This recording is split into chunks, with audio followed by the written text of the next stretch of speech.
Hi friends, हम लोग पिछले लेक्चर में पढ़े थे हैलो एल्केन और हैलो एल्केन स्टार्ट किए थे ना, जिसमें हम आपको टाइप ऑफ हैलो एल्केन्स और टाइप ऑफ हैलो एडिन्स की चर्चा किए थे, जिसमें हम allylic halides, mono haloalkane, di haloalkane, tri haloalkane, tetra haloalkane, benzylic halide, aryl halide के बारे में डिस्कस करा चुके थे।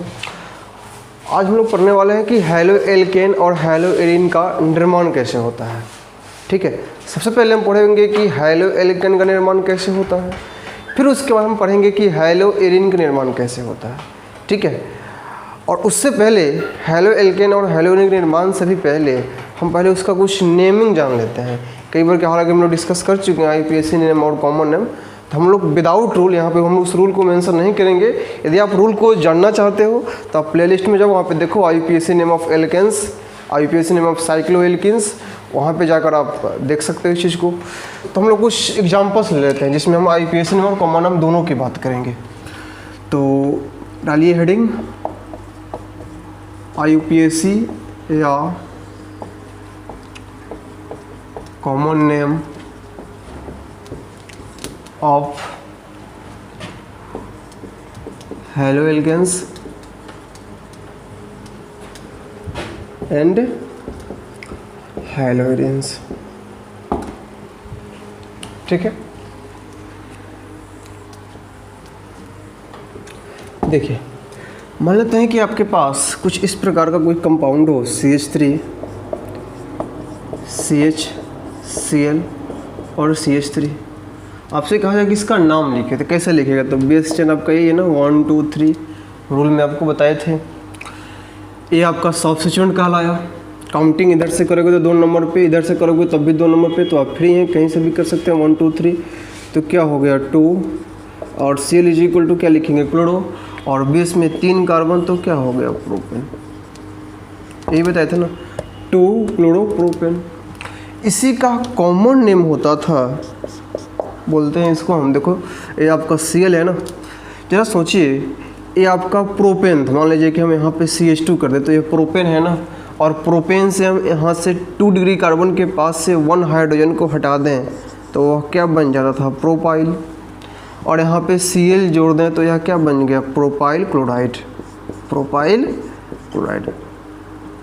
तो ज़रा याद कीजिए हम क्या पढ़े थे पिछले लेक्चर में, कि यदि आपको हैलो के फॉर्म में कोई नेमिंग दे, हैलो के फॉर्म में आपको यहाँ प्रेजेंट हो, क्लोरो फ्लोरो इस तरह से, तो समझना कि वह आईयूपीएसी नेम है। लेकिन जब हैलाइड के फॉर्म में आ जाए, क्लोराइड ब्रोमाइड, तो समझिएगा कि वह कौन सा नाम है, कॉमन नेम है। ठीक उसी प्रकार से मान लेते हैं कि CH3, CCH3, और फिर यहाँ पे हम ब्रोमीन ले लें, और यहाँ क्या हो गया आपका CH3 हो गया। ठीक है, कैसे इसका नेम लिखिएगा? सबसे पहला काम आपको सब बेस चेन चुनना होगा।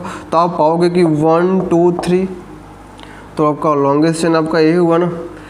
इधर से भी 2 नंबर पे सब्स्टिट्यूएंट, इधर से भी 2 नंबर पे सब्स्टिट्यूएंट, तो 1 और 2 और 3, तो 2 नंबर पे CH3 और 2 नंबर पे ब्रोमीन, दोनों अलग अलग है। तो हम लोग पहले अल्फाबेटिकल यूज करेंगे, तो 2 ब्रोमो, 2 ब्रोमो, और फिर आपके हो गया क्या, 2 मिथाइल, और क्या, प्रोपेन। ठीक है, चलिए इसी का कॉमन नेम होता है, याद करो, जब 3 डिग्री कार्बन से हाइड्रोजन निकल रहा था ब्यूटेन, आइसोब्यूटेन में, तो हम उसको क्या बोल रहे थे, टर्शियरी ब्यूटाइल बोल रहे थे ना। और ब्रोमीन है तो क्या हो गया, टर्शियरी ब्यूटाइल ब्रोमाइड। क्लियर? ठीक उसी प्रकार से यदि हम यहाँ पे बेंजीन ले लें, यहाँ पे हैलो एरिन की चर्चा कर लेते हैं, बेंजीन ले लें यहाँ पे, और यहाँ पे क्या करते हैं, एक क्लोरीन लगा दें, और फिर यहाँ भी फिर क्लोरीन लगा दें। आपसे कहें कि इसका नेम कैसे लिखोगे, तो 1 और 2 या 1 2 कहीं जाओ, कोई दिक्कत नहीं है। तो क्या हो गया, 1, 2 दोनों सेम है, तो डाई क्लोरो, और बेंजीन है तो क्या लिख देंगे हम लोग, बेंजीन लिख देंगे। क्लियर? उसी प्रकार से यदि हमारे पास यहाँ पे CH3 जुड़ा हुआ हो और यहाँ पे क्या लगा हुआ हो, Cl लगा हुआ है, क्लोरीन लगा हुआ हो, तो कैसे करोगे? देखो तो ये आपका CH3 है ना, और ये आपका क्या है, क्लोरीन है। जरा सोचिए, आप पाओगे कि ये दोनों आपका ये Cl और ये CH3 दोनों अलग अलग सब्स्टिट्यूएंट है ना, तो आप किसके आधार पे काउंटिंग करो, आपको पता चलना चाहिए कि यह Cl है और यह क्या CH3 है, तो इसके बाद C से शुरू होने वाला है और यह M से शुरू होने वाला है। तो हम कैसे लिखेंगे 1 और 2, तो 1 क्लोरो 2 मिथाइल बेंजीन, यही होता था ना। इसी का आप कॉमन नेम लिखोगे तो आप पाओगे कि इसका जो कॉमन नेम होता है वो क्या होता है। यहाँ पे देखो 1 क्लोरो तो जो कहते हो है, और इसका नाम लिख दिए हो तो इस पूरे को टॉल्विन बोल सकते हो ना। तो 1 क्लोरो और क्या हो गया आपका टॉल्विन हो गया। क्लियर। या इसी को कहीं का लिखता है ऐसे 2 क्लोरो, मतलब ये दिखाने के लिए कि CH3 के बगल में Cl है, इसलिए हम इसको 2 क्लोरो भी टॉल्विन लिखते हैं, तो कोई गलत होने वाला नहीं है। चलिए नेक्स्ट, यदि हम यहाँ पे NH2 को जोड़ दें और यहाँ पे हम ब्रोमीन जोड़ दें तो इसी को हम बोलेंगे 4 ब्रोमो, और NH2 को क्या बोल देते हैं इस पूरे को एनिलीन, तो 4 ब्रोमो एनिलीन। इस सब आपको ध्यान में रखना पड़ेगा। ठीक उसी प्रकार से यदि हम हेलोरिन में और एग्जाम्पल लें तो आपके पास यहाँ पे Cl और यहाँ पे क्या हो गया Cl, तो इसका नाम क्या हो जाएगा 1,4 डाइक्लोरोबेंजीन। ठीक है, और आगे बढ़ते हैं। इसे कि याद कीजिए हम लोग जो पिछला लेक्चर में डिस्कस किए थे type of halo alkane and हेलोरिन, वहाँ पे हम 2 वर्ड पढ़े थे, ये याद करो। डाई हेलो एल्केन जब पढ़े थे वहाँ पे डिस्कस किए थे कि GM डाई हाइलाइट और एक विसिनल डाई हाइलाइट। तो उसी का एक एग्जाम्पल लेते हैं, जैसे कि मान लीजिए कि यहाँ पे CH3 है और यहाँ पे CH और यहाँ पे क्लोरीन है और यहाँ पे क्लोरीन, और फिर एक यहाँ पे CH3 है और यहाँ पे CH और यहाँ पे Cl है और यहाँ पे CH2Cl है। ठीक है, इसका नाम लिखने के लिए आ जाए तो आप कैसे लिखोगे, देखो इसका सबसे पहले IUPAC से लिखते हैं, तो ये आपका बेस चेन हुआ ना। ठीक है, और ये आपका सब्स्टिट्यूएंट, इधर से काउंटिंग करोगे तो 2 नंबर पे सब्स्टिट्यूएंट, बट इधर से करोगे तो एक ही नंबर पे, तो बेटर यही है ना। तो 1 और क्या मानेंगे इसको 2, तो आप यहाँ पे मेंशन करोगे तो 1 पे 2 सब्स्टिट्यूएंट, तो 1 1 और दोनों सेम है, तो क्या हो गया डाई, और Cl को हम लोग क्या बोलते हैं क्लोरो, और बेस में 2 कार्बन है, 2 कार्बन का जो एल्केन फॉर्म होता है वो क्या होता है इथेन होता है, तो 1,1 डाइक्लोरो इथेन। इसी का जो कॉमन नेम होता है इसको थोड़ा सा ध्यान में रखिएगा, इसी को हम कई बार ऐसे बोल देते हैं जेमिनल डाइक्लोराइड, इसको ऐसे ही बोल देते हैं, तो घबराने की कोई आवश्यकता नहीं है। चलिए, ऐसा बुक में भी आपको मेंशन है। इसे कि मान लो कि इसकी बात करते हैं तो ये आपका लॉन्गेस्ट चेन, ठीक है, और फिर से आपका यहाँ पे Cl और एक सब्स्टिट्यूएंट आपका यहाँ पर, इधर से काउंटिंग करोगे तो 2 नंबर, इधर से फर्स्ट नंबर पे, तो बेटर यही है कि 1 2 3 यहाँ से करो, तो आप पाओगे कि 1,2 डाई क्लोरो और 3 है तो क्या हो गया प्रोपेन, तो इसका नेम निकल के आ गया 1,2 डाई क्लोरो प्रोपेन। ठीक है, तो इसको नोट कीजिए। फिर एक एग्जाम्पल हम लोग और देखते हैं, फिर हम लोग आगे बढ़ते हैं।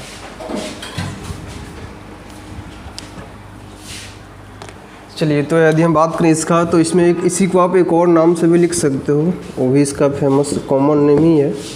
ठीक है, कई बार आपको मेंशन रहता है बुक वगैरह में, क्या इसी को बोलते हैं इथिलीडिन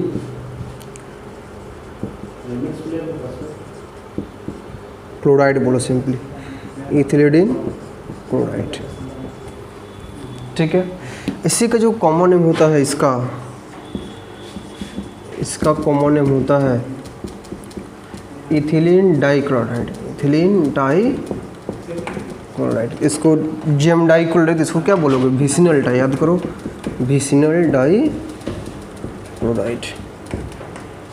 ठीक है, चलिए अब हम लोग 2 और एग्जांपल, जैसे कि मान लीजिए यहाँ पे ऐसा मेंशन हो आपके पास CH3, एक सेकंड, यहाँ पे ऐसे कर लो CH और डबल बॉन्ड CH और यहाँ पे Cl अटैच हो। ठीक है, यहाँ पर आपके पास CH2 हो, डबल बॉन्ड CH हो, और फिर आपके पास CH2Cl हो या ब्रोमीन हो, जो ले लो कोई फ़र्क नहीं पड़ता। चलिए, तो इसका हम लोग बात करते हैं। देखिए इसका नाम लिखना है आपको, क्लियर। सबसे पहले यदि आप IUPAC की बात करो तो 1 और 2 तो क्या लिखोगे कि 1 क्लोरो और इथीन या इथवन एक ही बात है। ये तो इसका IUPAC होगा। कॉमन नेम जो होता है याद कीजिए, हम लोग पढ़े थे क्या, विनाइलिक हाइलाइड, तो इसी को हम बोल सकते हैं क्या, विनाइलिक, और Cl है तो क्या हो गया, क्लोराइड। विनाइलिक हाइलाइड में क्या पढ़े थे कि जो हाइड्रोजन आइटम है वो डायरेक्ट sp2 कार्बन से अटैच हो, उसी को तो हम विनाइलिक बोल रहे थे ना, याद कीजिए। इसको हम बोलते हैं विनाइलिक, इसको क्या बोलते हैं, इसको ये। इसमें यदि हम बात करें तो याद करो हाइड्रोजन आइटम जिस कार्बन से जुड़ा हुआ है वो तो sp3 है, और इसके आगे वाला कार्बन कैसा है, sp2 है, तो इसको हम बोल रहे थे एलाइलिक हाइलाइड। तो इसी की कॉमन नेम की यदि हम बात करें तो कॉमन नेम तो हो जाएगा allylic chloride, allylic chloride. But यदि हम IUPAC की बात करते हैं, किसकी बात करते हैं हम, IUPAC की बात करते हैं, तो आप पाओगे कि यहाँ पे 1 और 2 3, यहाँ पे 1 2 3, आप देखोगे इसमें कि जो आपका सब्स्टिट्यूएंट है यहाँ पे इधर से चलोगे तो 3 नंबर पे मिल रहा है, बट इधर से चलोगे तो 1 नंबर पे ही मिल रहा है। लेकिन जब डबल बॉन्ड आ गया तो हम क्या बताए थे कि जब डबल बॉन्ड आता है तो हम गिनती सब्स्टिट्यूएंट के आधार पर नहीं करते हैं, हम गिनती डबल बॉन्ड के आधार पर करते हैं। तो हम देख रहे हैं कि 1 नंबर पर डबल बॉन्ड इधर से नज़दीक है और इधर से डबल बॉन्ड 2 नंबर पर है, तो बेटर है ये कि हम यहीं से करें। तो 1 2 और क्या हो गया 3, तो क्या हो गया आपका 3, Cl को क्या बोलेंगे हम लोग, क्लोरो, और 3 कार्बन है तो प्रोप, और 1 इन, तो या प्रोपिन सिंपली बोल सकते हैं, कोई दिक्कत नहीं है, ठीक है। चलिए और आगे बढ़ते हैं। कई बार आपको ऐसे मेंशन कर दिया रहता है, समझना बात को इसे कि मान लो कि ऐसे NCERT का ही सवाल है, CFClBrI, ठीक है। कहता है कि आप इसका नाम लिखिए, जरा इसको ट्राई करो, लिखो, और फिर हम इसका चर्चा करते हैं हम लोग। चलिए देखिए मिलाइएगा, यहाँ पे C है ना, तो C को जैसे के तैसे लिख दो। आपको पता है कि जो एक कार्बन होता है वह एक कार्बन कितना बॉन्ड बनाता है, 4 बॉन्ड बनाता है, याद कीजिए। यदि कार्बन 4 बॉन्ड बनाता है तो यहाँ पे 4 हाइड्रोजन भी तो है, फ्लोरीन, क्लोरीन, ब्रोमीन, और क्या है, आयोडीन है। इसको जैसे का तैसे अरेंज कर दो, यहाँ पे फ्लोरीन, क्लोरीन, ब्रोमीन, और क्या हो गया, आयोडीन।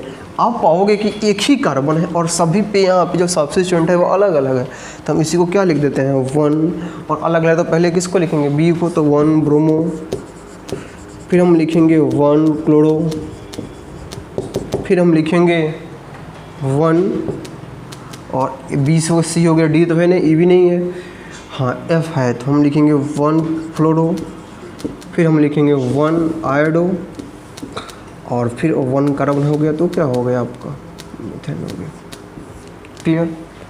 मानते हैं कि आपको ऐसा पूछ दे दे और कहे कि इसका आप IUPAC नेम लिखिए, CH3, या कॉमन नेम लिखिए, सिंपली आपसे पूछ दे कि इसका कॉमन नेम लिखिए, तो कैसे लिखिएगा, IUPAC कैसे लिखोगे। देखो तो IUPAC तो 1 फ्लोरोप्रोपेन लिख दोगे आसानी से, बट कॉमन नेम की बात करें तो याद करो यहाँ पे जो हाइड्रोजन निकल कर जो फ्लोरीनेट का जो ऐड हुआ है वो हाइड्रोजन प्रोपेन से 1 डिग्री कार्बन से निकला हुआ है ना। जब प्रोपेन के 1 डिग्री कार्बन से हाइड्रोजन निकला हुआ है उसको हम क्या बोला करते थे, प्रोपाइल, तो हम सिंपली इसको क्या बोल देंगे, प्रोपाइल, और फ्लोरीन है तो इसी को हम बोल देंगे क्या, प्रोपाइल फ्लोराइड, ठीक है। चलिए तो ये रहा आपका कुछ IUPAC एंड कॉमन नेम्स किसका, हेलो एल्केन्स और हेलोरिन का। तो इसको बहुत सारे एग्जांपल हम लोग पहले भी डिस्कस कर चुके हैं, जब हम लोग पढ़े थे क्या, halo IUPAC name of alkanes, वहाँ भी हम लोग इस टाइप का देख ले, मतलब कि एग्जांपल डिस्कस कर चुके थे। चलो एक लास्ट ले लेते हैं, ठीक है, थोड़ा सा इस टाइप का है तो डरना नहीं है, उसको देखकर आपको उसको ट्राई करना है। कई बार आपको बॉन्ड का अटैचमेंट पता ही नहीं रहता है, आपको दे देता है सीधे, आपको ज़रा सोचना है। ऐसे है CH3 और CH, और यहाँ भी CH, और फिर यहाँ पे आपके पास CH, और फिर CH, और फिर आपके पास Cl, और यहाँ पे कम करते हैं, यहाँ पे CH2Cl कर देते हैं। कई बार ऐसा आपको दे दिया, वो कह दिया कि इसका आप नाम IUPAC नेम लिखिए, कैसे लिखोगे, देखो सोचना पड़ेगा हमको। यहाँ पे CH2 है तो ठीक है, आप CH2 लिख दीजिए, यहाँ पे Cl है तो यहाँ पे Cl लिख दीजिए, अच्छी बात है। यहाँ पे CH है, CH लिख दीजिए, और यहाँ भी क्या है, CH है। सोचो कि यहाँ पे CH और CH के बीच कैसा बॉन्ड बनने वाला है। एक कार्बन तो 4 ही बॉन्ड बनाता है ना, तो 1 और 2 बना मतलब डबल बॉन्ड है यहाँ पे, दिखाई दिया। फिर डैश, फिर आपके पास CH है। एक काम करो, यहाँ पे हम इसको ऐसे मेंशन करते हैं, मैं यहाँ पे CH हो गया और CH, और फिर यहाँ पे CH2 कर दो, और फिर आपका CH2Cl कुछ इस तरह कर दो। देखो तो CH डैश, और फिर आपका क्या हो गया, CH2 और फिर CH2Cl। इसका आपको नेम लिखना है। आपको काउंटिंग उस कार्बन से करनी होगी लॉन्गेस्ट, तो आप यही जाओगे ना, काउंटिंग उस कार्बन से जहाँ से आपका डबल बॉन्ड नियरेस्ट हो, नज़दीक हो। तो इधर से 2 नंबर पे, इधर से 3 नंबर, बेटर तो ये कि इधर से ही करें। तो 1 2 3 4 5, आप पाओगे कि एक 1 पे है और एक 5 पे है, तो हम क्या लिखेंगे, 1,5 डाई क्लोरो, और फिर 5 है तो क्या हो गया, पेंट, और 1 2, तो पेंट 2 और ऐसा बहुत सारे एग्जांपल आपके बुक में मेंशन है। एनसीईआरटी उठाओ या कोई भी बुक उठाओ जिसमें कि इस तरह का आईपीएससी ने मेंशन हो, उसको उठाओ और बनाओ, और जहाँ दिक्कत है उसको कमेंट करो, ठीक है। तो इसको नोट कीजिए, तो हम लोग आगे बढ़ते हैं।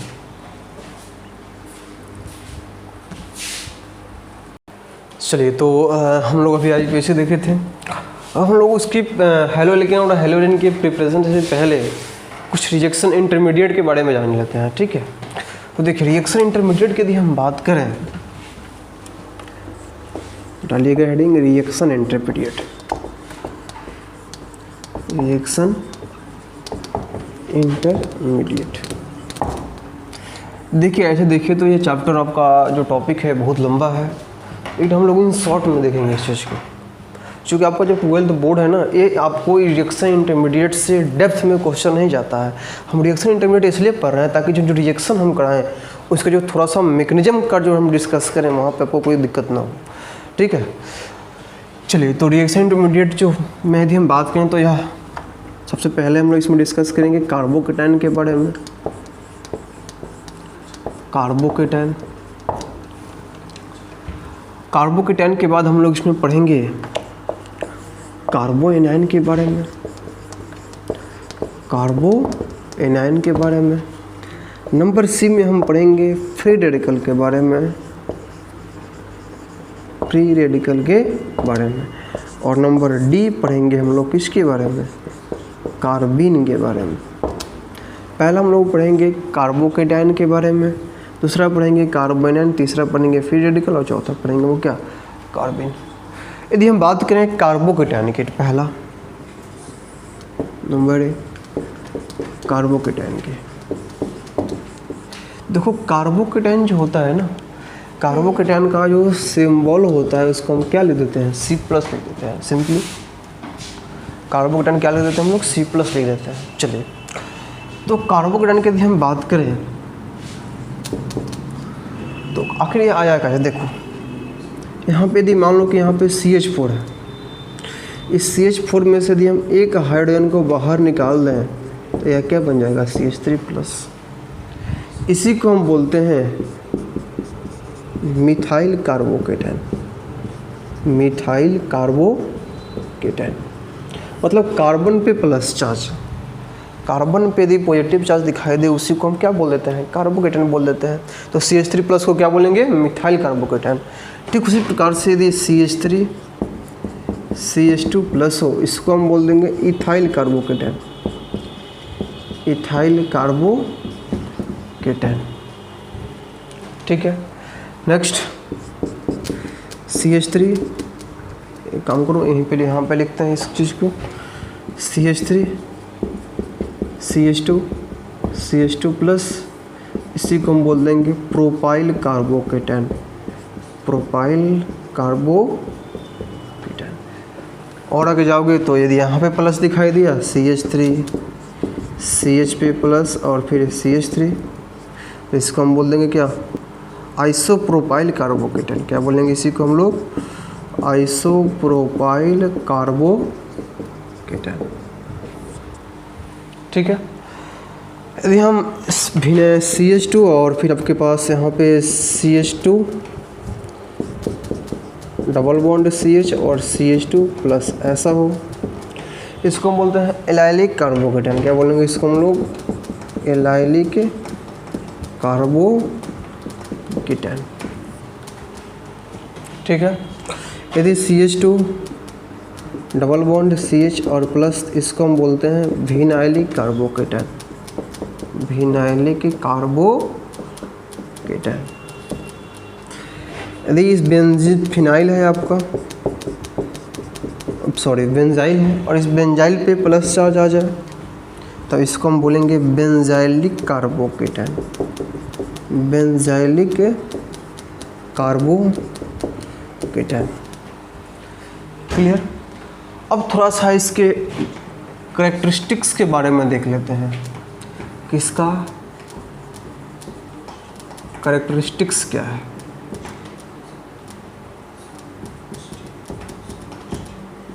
देखिए, यदि हम बात करें, देखो यहाँ पे किसी एक को हम मेंशन करते हैं, बाकी सब तो वैसा ही है। CH3 प्लस को उठाओ, मिथाइल कार्बोकेटायन को, जरा सोचो CH H और H और यहाँ पे कैसा चार्ज? Plus charge. क्लियर। सोचो यदि यहाँ पे प्लस चार्ज है और यहाँ पे बॉन्ड है, कि यहाँ पे बॉन्ड है और एक यहाँ पे बॉन्ड है।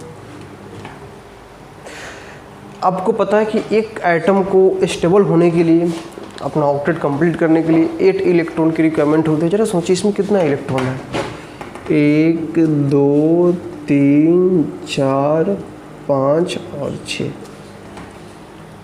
प्लस का मतलब कि वहाँ से तो इलेक्ट्रॉन चला ही गया ना, तो इसमें कितना इलेक्ट्रॉन है? 6 इलेक्ट्रॉन प्रेजेंट है, जबकि होना कितना चाहिए? 8 इलेक्ट्रॉन। यानी कि इलेक्ट्रॉन की कमी है इसके पास। तो हम बोलेंगे कि जो आपका कार्बोकेटायन है वह इलेक्ट्रॉन डिफिशिएंट स्पीसीज है। Electron deficient species. और ध्यान रखिएगा, आगे हम इस चीज़ को पढ़ेंगे कि जो स्पीसीज इलेक्ट्रॉन डिफिशिएंट होता है, जिसके पास इलेक्ट्रॉन की कमी होती है, उस स्पीसीज को हम बोलते हैं इलेक्ट्रोफाइल। आगे हम पढ़ेंगे इसको, काफ़ी अच्छे से पढ़ने वाले हैं। इसी को क्या बोलते हैं? इलेक्ट्रोफाइल। थोड़ा सा इसके हम लोग हाइब्रिडाइजेशन की बात कर लेते हैं। हाइब्रिडाइजेशन की बात कर लो। यदि हम हाइब्रिडाइजेशन की बात करें, ज़रा सोचिए CH H और प्लस चार्ज। हम लोग क्या पढ़े थे कि Z = क्या पढ़े थे? देखो करो, आपका number of sigma bond plus lone pair. तो नंबर ऑफ सिग्मा बॉन्ड कितना है? यहाँ पे 3 है ना, लोन पेयर तो है ही नहीं। 3 + 0 = 3, तो हाइब्रिडाइजेशन कैसा हो गया? sp2। तो ध्यान रखिएगा, जो आपका कार्बोकेटायन है उसका हाइब्रिडाइजेशन कितना होता है? sp2। तो कई बार आपसे सवाल पूछा हुआ है कि एग्जाम में सवाल क्वेश्चन है, एक्सप्लेन अबाउट कार्बोकेटायन। इसको और अच्छा से लिखते हैं, एक्सप्लेन अबाउट कार्बोकेटायन। कार्बोकेटायन के बारे में बताएं, तो आपको पूरा चीज़ को मेंशन करना होगा कि if carbon atom positive charge contains are called carbocation, its hybridisation is sp2 and its are electron deficient species it is electrophile. और इसको एग्जाम्पल वगैरह में नोट कर देना होगा। ठीक है, चलिए इसको नोट कीजिए, फिर हम लोग इसकी स्टेबिलिटी की बात करते हैं। कार्बोकेटायन के फिर इसको पढ़ने के बाद हम लोग क्या पढ़ेंगे? इसको पढ़ेंगे, तो पहले उसको आप नोट कीजिए। चलिए, तो नेक्स्ट अगला heading, stability of carbocation. Stability of carbocation.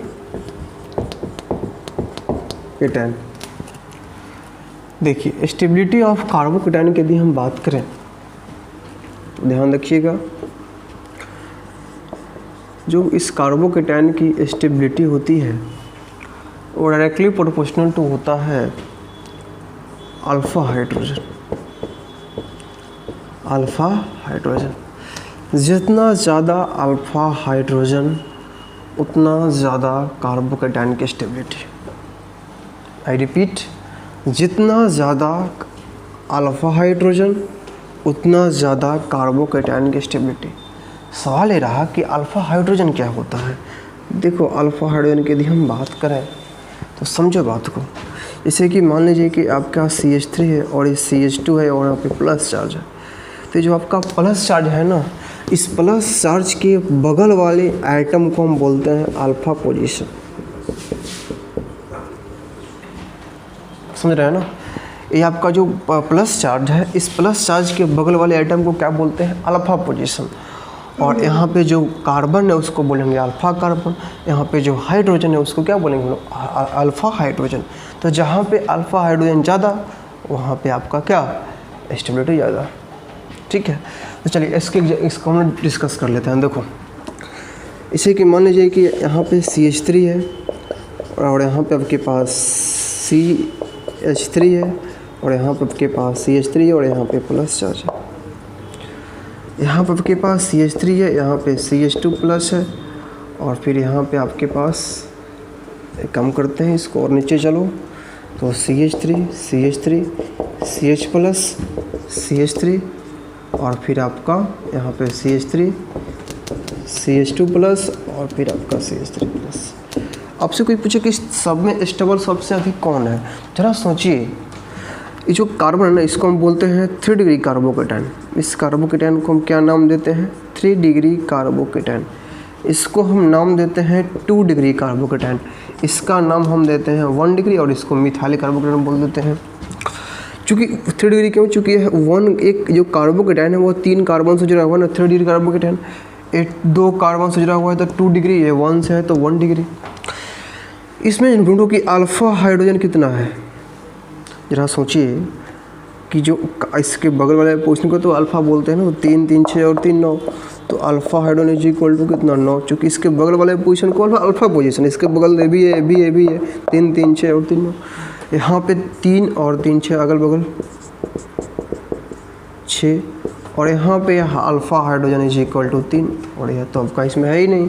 ज़रा सोचो इसमें सबसे अधिक अल्फ़ा हाइड्रोजन किस में है, इसमें है ना, तो हम बोलेंगे कि सबसे अधिक 3 डिग्री, उसके बाद 2 डिग्री, उसके बाद 1 डिग्री और सबसे पीछे चला गया CH3 प्लस। कई बार हम इसको इंडक्टिव इफेक्ट से भी जोड़ कर देखते हैं और सवाल आ गया कि इंडक्टिव इफेक्ट क्या होता है। इंडक्टिव इफेक्ट की चर्चा हम बाद में करेंगे थोड़ा सा। इंडक्टिव इफेक्ट 2 तरह से होता है, एक प्लस आई इफेक्ट होता है, एक माइनस आई इफेक्ट होता है। प्लस आई का मतलब होता है कि इलेक्ट्रॉन को डोनेट करने वाला, इलेक्ट्रॉन डोनेटिंग ग्रुप बोलते हैं। माइनस आई को बोलते हैं इलेक्ट्रॉन एक्सेप्टर ग्रुप। ठीक है, इलेक्ट्रॉन विथड्रॉ ग्रुप। तो खैर हम उसकी बात करेंगे बाद में, इसको ध्यान में लेकर चलिएगा। चलिए एक बात और समझ लो, कई बार ये जो है ना, ये जो आपका अल्फ़ा हाइड्रोजन वाला कहानी होती है, इसको हम हाइपर कॉन्जुगेशन का भी नाम देते हैं, तो परेशान होने की आवश्यकता नहीं है।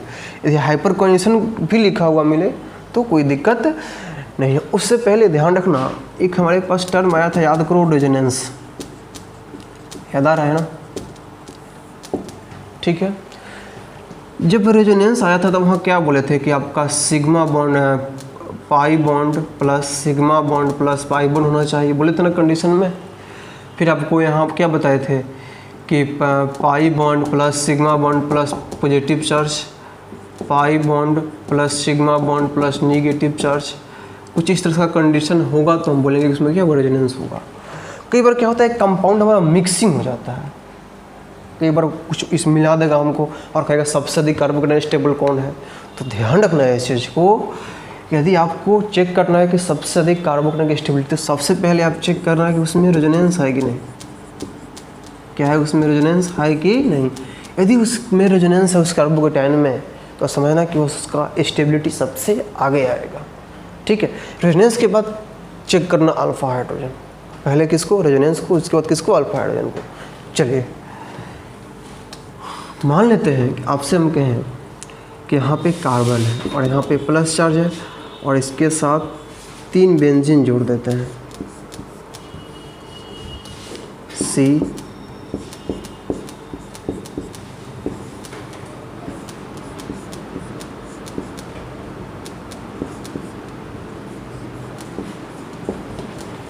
ठीक है, यहाँ पे बेंजीन है तीनों, यहाँ पे प्लस चार्ज।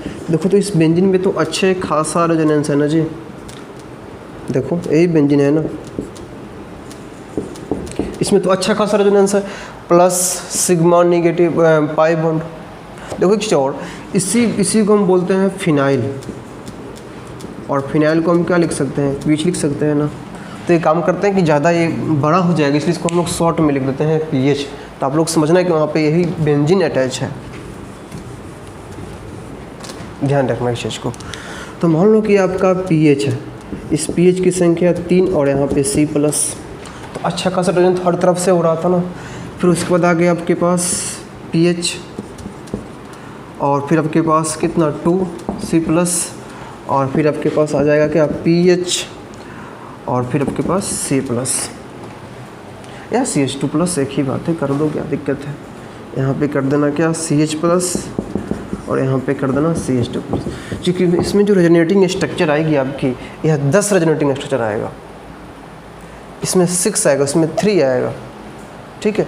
तो ध्यान रखिएगा इस चीज़ को। कई बार आपको मिक्सिंग कर देता है, तो बहुत सारा चीज़ मिला देता है, तो यदि आपको ऐसा उस पूरी चीज़ को हम यहाँ पे मेंशन कर देना, उसको आपको याद लिख करके चलना पड़ेगा, ठीक है। चलिए तो इसको हटाते हैं, उस पूरे को एक साथ कर देते हैं हम। तो ध्यान रखना कि सबसे अधिक जो कार्बोकेटाइन की स्टेबिलिटी होती है, ऑर्डर ऑफ स्टेबिलिटी, इसको याद रखिएगा। कई बार एग्जाम में आपसे सवाल यहाँ से भी आ जाता है, क्या याद रखना है, देखना। देखो आपको जो याद रखना है वो कुछ इस प्रकार से है, देखिए।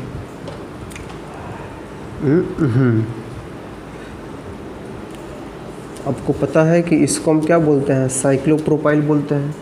यदि इस कार्बन से 3 साइक्लोप्रोपाइल जुड़ा हुआ मिले,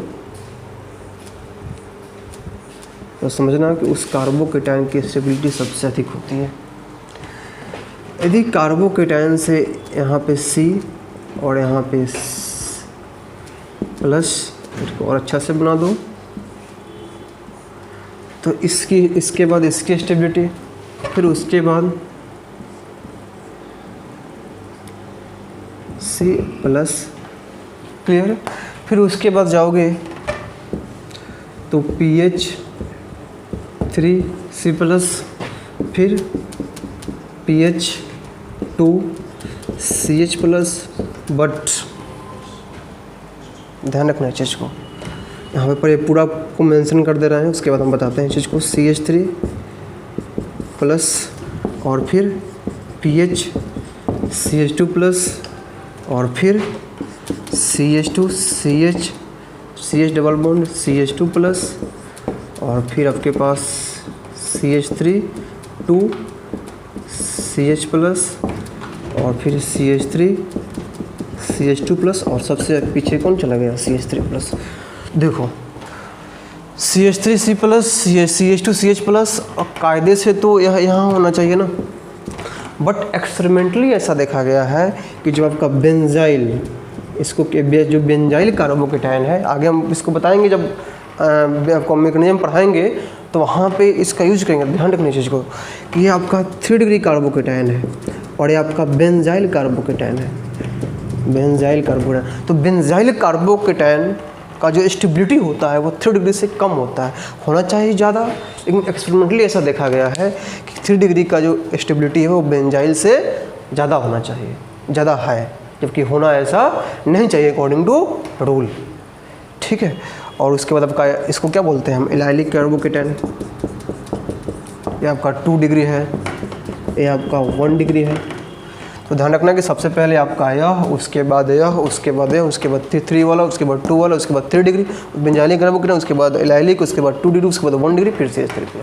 क्लियर। चलिए तो ये कुछ कार्बोकेटाइन की आपके पास ऑर्डर थी, इसको नोट कीजिए, फिर हम लोग आगे चलते हैं।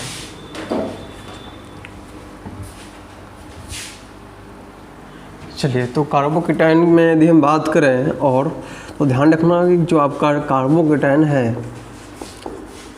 कार्बोकेटाइन प्रेजेंट इन ये 2-3 रिएक्शन में होता है, इसको यहाँ पे मेंशन कर दे रहे हैं, जो कि हम आगे पढ़ेंगे। सबसे पहला एलिमिनेशन रिएक्शन, एलिमिनेशन रिएक्शन, जो कार्बोकेटाइन प्रेजेंट होता है वो एलिमिनेशन रिएक्शन में प्रेजेंट होता है। दूसरा आपका एडिशन रिएक्शन में प्रेजेंट होता है, और तीसरा आपका SN1 रिएक्शन में प्रेजेंट होता है, ठीक है, और भी रिएक्शन होता है लेकिन अभी हम लोग यहाँ इसी को डिस्कस करेंगे। चलिए, तो अब हम लोग बात करते हैं, तो कार्बोकेटाइन की बात हो गई। अब हम लोग बात कर लेते हैं कार्बो एनायन की। तो सर सोचो, कार्बो एनायन,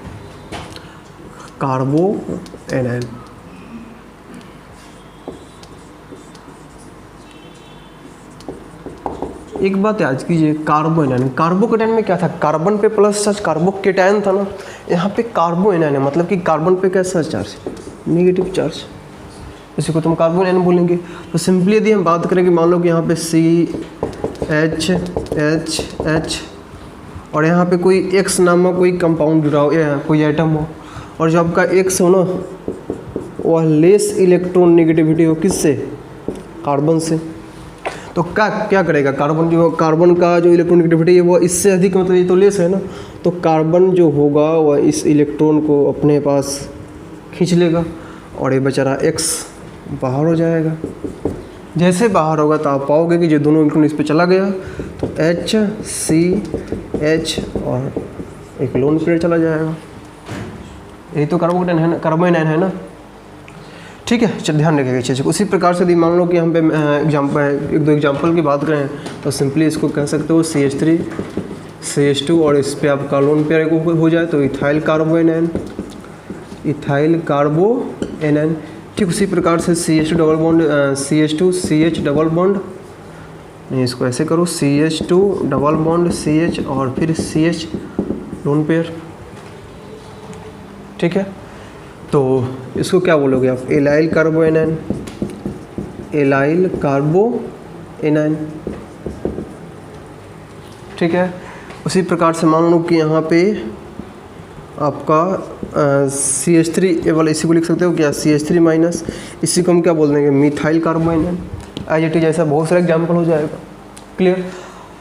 अब इसकी थोड़ा सा हम लोग इसकी कैरेक्टरिस्टिक्स की बात कर लेते हैं, क्या है इसमें कैरेक्टरिस्टिक्स। देखिए यदि हम इसकी बात करें, जरा सोचो, CH क्लियर। जरा देखिए कि ये आपका सिग्मा बॉन्ड, यह सिग्मा बॉन्ड और एक सिग्मा बॉन्ड यह है, 3 सिग्मा बॉन्ड है और एक लोन पेयर है, क्लियर। जरा सोचो इसमें इलेक्ट्रॉन कितना है, 1 2 3 4 5 6 और 2 8 इलेक्ट्रॉन है ना, अच्छा खासा इलेक्ट्रॉन है। चलो ठीक है, इलेक्ट्रॉन की बात बाद में, पहले और इसके हाइब्रिडेशन की बात करते हैं। जरा सोचो, Z इज इक्वल टू, यही बताए थे ना कि number of sigma bond plus lone pair,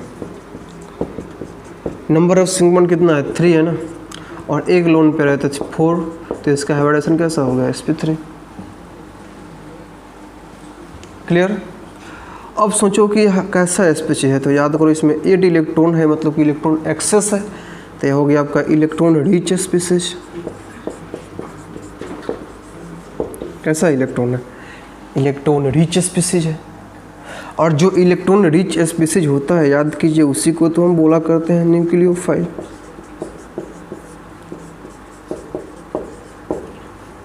जो इलेक्ट्रॉन रिच स्पीसीज होता है उसी को हम क्या बोलते हैं, न्यूक्लियोफाइल। तो ध्यान रखिएगा इसको, कार्बोकेटाइन में कि इसका जो हाइब्रिडेशन होता है वो sp3 होता है, या कैसा होता है, न्यूक्लियोफाइल जैसा होता है, इसका हाइब्रिडेशन sp3। चलिए इसका एग्जांपल भी हम डिस्कस कर चुके हैं।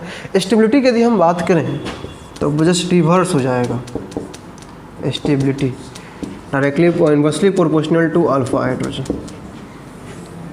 ठीक है। मतलब है कि सबसे अधिक आपके पास यहाँ पे CH3 माइनस, फिर आपका 1 डिग्री, फिर आपका 2 डिग्री और फिर 3 डिग्री, ये इसकी स्टेबिलिटी हो गई। यह कहाँ कहाँ प्रेजेंट होगा, किस किस रिएक्शन में, तो प्रेजेंट इन कैनेजारो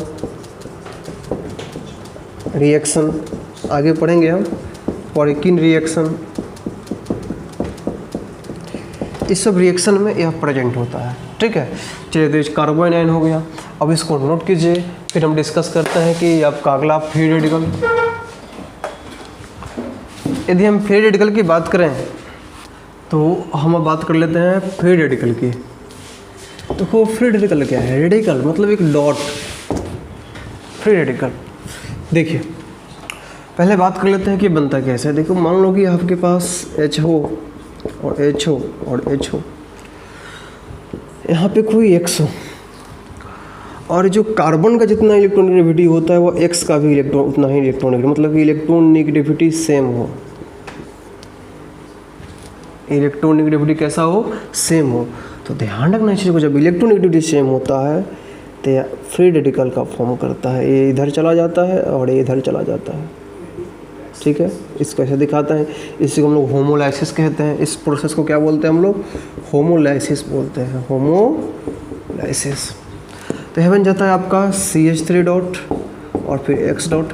इसी CH3 डॉट को हम बोलते हैं methyl free radical, methyl free radical. यदि मान लो कि CH डॉट हो जाए तो इसको हम बोलेंगे ethyl free radical, ethyl free radical. CH dot CH3 इसको हम बोलेंगे isopropyl free radical, isopropyl free radical. ठीक है, आगे जितना इलाइलिक फ्री रेडिकल या विनाइल फ्री रेडिकल बढ़ते जाओ। ठीक है, आगे बढ़ते हैं, इसकी कैरेक्टरिस्टिक्स की बात कर लेते हैं। इसके पहली बात इसको हम बात कर लेते हैं थोड़ा सा, इसकी कैसा है यह। जरा सोचो कि यह CH और H और यहाँ पे डॉट है ना, इसमें इलेक्ट्रॉन कितना है, तो 1 इलेक्ट्रॉन, 2 इलेक्ट्रॉन, 3 इलेक्ट्रॉन, 4 5 6 7 इलेक्ट्रॉन है ना। जबकि होना कितना चाहिए, 8 इलेक्ट्रॉन, मतलब कि इलेक्ट्रॉन डिफिशियंट है। और इलेक्ट्रॉन डिफिशियंट है तो उस इस स्पीसीज को हम क्या बोला करते हैं, इलेक्ट्रो, आगे पढ़ेंगे। इलेक्ट्रॉन डिफिशियंट है तो इसी को हम क्या बोलेंगे, इलेक्ट्रोफाइल बोलेंगे। ठीक है, चलिए और इसकी हाइब्रिडेशन की बात कर लेते हैं। देखो दूसरा पॉइंट में यदि हम इसकी हाइब्रिडेशन की बात करें तो देखो Z is equal number of sigma 1 तो 3 और प्लस यहाँ पे तो एक लोन पेयर तो है नहीं, तो यानी कि लोन पेयर में 2 इलेक्ट्रॉन, तो इसमें कितना हाफ इलेक्ट्रॉन, मतलब कि 3 और 0.5 मतलब 1.2 यही आएगा ना जी, इससे अधिक क्या आएगा। देखो 3 सिग्मा बॉन्ड है प्लस 1/2 है, मतलब ये कि 3.5 आएगा। जब 3.5 आया है मतलब ये कि देखो तो sp2 में Z का वैल्यू 3 हो रहा था और sp3 में Z का वैल्यू कितना हो रहा था, 4 हो रहा था। तो ये कहीं ना कहीं इसी में है ना 3.5। तो यह इसका जो हाइब्रिडेशन है वो एग्जैक्ट नहीं है, कह सकते हो sp2 और sp3 के बीच में कह सकते हो, sp2 sp3 के बीच में इसका हाइब्रिडेशन होता है। ध्यान रखना इस चीज़ को, हालांकि पूछता नहीं है, इसे जानकारी के लिए। क्लियर, आगे बढ़ते हैं। ये जो होता है कैसा होता है, ध्यान रखना कि जो आपका ऑन पेयर्ड है ना हर जगह, तो यह होता है आपका पैरामैग्नेटिक नेचर का, पैरामैग्नेटिक नेचर का। ठीक है, इसकी जो लाइफ होती है शॉर्ट लाइफ होता है, बहुत कम समय के लिए होता है, काफ़ी अनस्टेबल होता है, और अच्छा से बोले तो काफ़ी अनस्टेबल होता है। ठीक है, इसे कि कैसे होगा, इसे कि मान लो कि यहाँ पे Cl फ्री रेडिकल है प्लस Cl फ्री रेडिकल, ये दोनों फ्री रेडिकल आपस में मिलेगा और बन जाएगा क्या, Cl2। मान लो कि आपका CH3 फ्री रेडिकल है या आपका Cl फ्री रेडिकल है, या दोनों फ्री रेडिकल आपस में मिलेगा और बन जाएगा क्या, CH3Cl। ठीक है, यह एक चैन रिएक्शन है। कैसा है यह, चैन रिएक्शन है, ये होते रहेगा। एक टूट कर एक बहुत सारा मान लो कि मिक्सिंग कर दें हम, तो उसमें एक टूट कर एक दूसरे के साथ, दूसरे टूट कर तीसरे के साथ, ऐसा होते रहेगा। ठीक है, आगे जब पढ़ेंगे तो हम डिस्कस करेंगे इस चीज़ को। क्लियर, अब इसको कैसे पहचानोगे कि उस रिएक्शन में फ्री रेडिकल है, तो ध्यान रखना यदि उसमें हीट हो, एनर्जी दिया हुआ हो, कितना एनर्जी है। क्लियर, कुछ आपका इलेक्ट्रिसिटी प्रोवाइड किया गया हो, लाइट हो। जब ऐसा कहानी आपके पास आए तो समझना कि उसमें कौन सा रेडिकल का फॉर्मेशन होने वाला है, फ्री रेडिकल का। क्लियर, हीट हो, एनर्जी, और क्या बताएं, बहुत मतलब कि ध्यान रखना कि जो आपका जो फ्री रेडिकल होता है ना, काफ़ी अनस्टेबल होता है। ये टूटकर अलग अलग तरीक़ा से रिएक्शन करना चाहता है। ठीक है। कहाँ कहाँ किस किस रिएक्शन में प्रेजेंट होगा, तो इसको यहीं पे लिख देते हैं, प्रेजेंट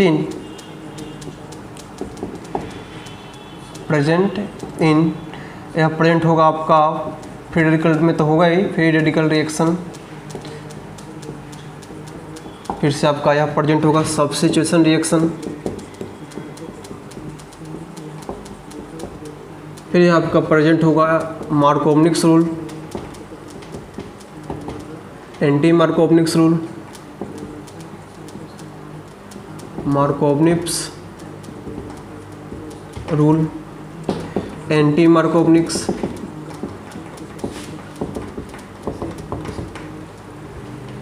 ठीक है। सब्स्टिट्यूशन रिएक्शन ऑफ एल्केन कर लो, क्लियर। चलिए ठीक है, इसको नोट कीजिए, फिर हम लोग आगे डिस्कस करते हैं। फ्री रेडिकल एडिशन रिएक्शन में भी, चलिए ठीक है।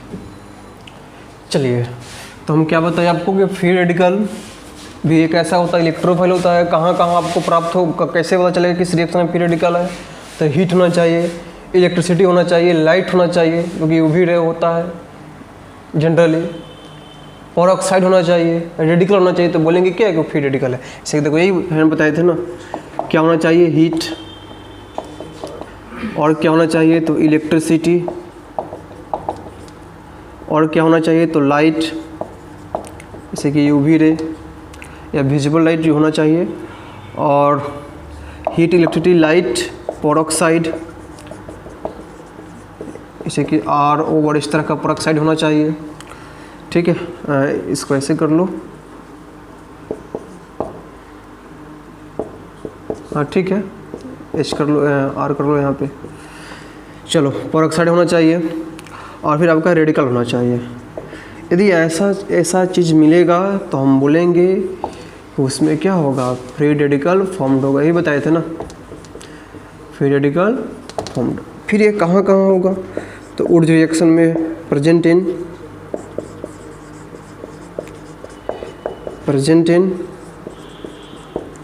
Would reaction,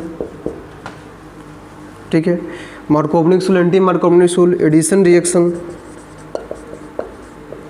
substitution of alkane, ठीक है, dot dot etc। Kolbe reaction और ले लो, क्या दिक्कत है, कोल्बे रिएक्शन, क्लियर। चलिए तो ये रहा आपका फ्री रेडिकल के बारे में हम लोग डिस्कस कर चुके हैं। अब हम लोग पढ़ने वाले हैं कि आपका कार्बिन क्या होता है लास्ट। तो कार्बिन में ज़्यादा नहीं है, सिंपल थोड़ा समझना है आपको। देखो कार्बिन जो होता है ना, यह कुछ ऐसा होता है, कार्बिन मतलब CH2 और इस पर कैसा, ठीक, इसी को तो कार्बिन बोलते हैं ना, ठीक है। कार्बन की बात करें हम, तो आप देख पाओगे कि यहाँ पे H और H, और यदि हम इसकी हाइब्रिडेशन की बात करें तो वो 2 सिग्मा बॉन्ड और +1 तो 3, तो कैसा होगा sp2। यदि हम इस कार्बन की इलेक्ट्रॉन की बात करें तो इलेक्ट्रॉन इज इक्वल टू 1 2 2 2 4 और 2 6 इलेक्ट्रॉन। जब इलेक्ट्रॉन 6 के होना कितना चाहिए, 8 इलेक्ट्रॉन होना चाहिए। जब 8 इलेक्ट्रॉन होना चाहिए बट है नहीं, तो इसको हम बोलते हैं इलेक्ट्रोफाइल, क्योंकि इलेक्ट्रॉन डिफिशिएंट स्पीसीज है ना। यह हाईली अनस्टेबल होता है, हाईली अनस्टेबल, ठीक है। और क्या बताएं इसमें, तो वही गया बस। और अच्छे से देखना चाहते हो तो H और H, तो आप क्या लिखोगे कि इसमें 2 सिग्मा बॉन्ड और +2 non bonding electron, 2 non bonding electron, यही नहीं ना, 2 इलेक्ट्रॉन जो बॉन्ड में पार्टिसिपेट नहीं हुआ है, क्लियर। यह कहाँ कहाँ प्रेजेंट होगा, तो याद रखना प्रेजेंट इन किस रिएक्शन में प्रेजेंट होगा, तो हम लोग पढ़ेंगे जब अल्कोहल पढ़ेंगे तो वहाँ पढ़ेंगे एक reaction Rymer टीमन reaction, Rymer टीमन reaction. फिर हमारे पास यह प्रेजेंट होगा carbyl amine reaction, carbyl amine reaction. ठीक है, चलिए। तो ये भी दो, तो कार्बिन भी दो तरह से होता है, एक सिंगलेट होता है, ट्रिपलेट होता है। ठीक है, चलिए तो इसको नोट कीजिए। हम लोग देखो इसमें एक और होता है, बेंजाइन भी होता है, नाइट्रिन भी होता है, तो खैर हम लोग उसकी बात अभी नहीं करेंगे, इसको नोट करो। फिर हम लोग अगले लेक्चर में मिलते हैं इसके आगे। धन्यवाद।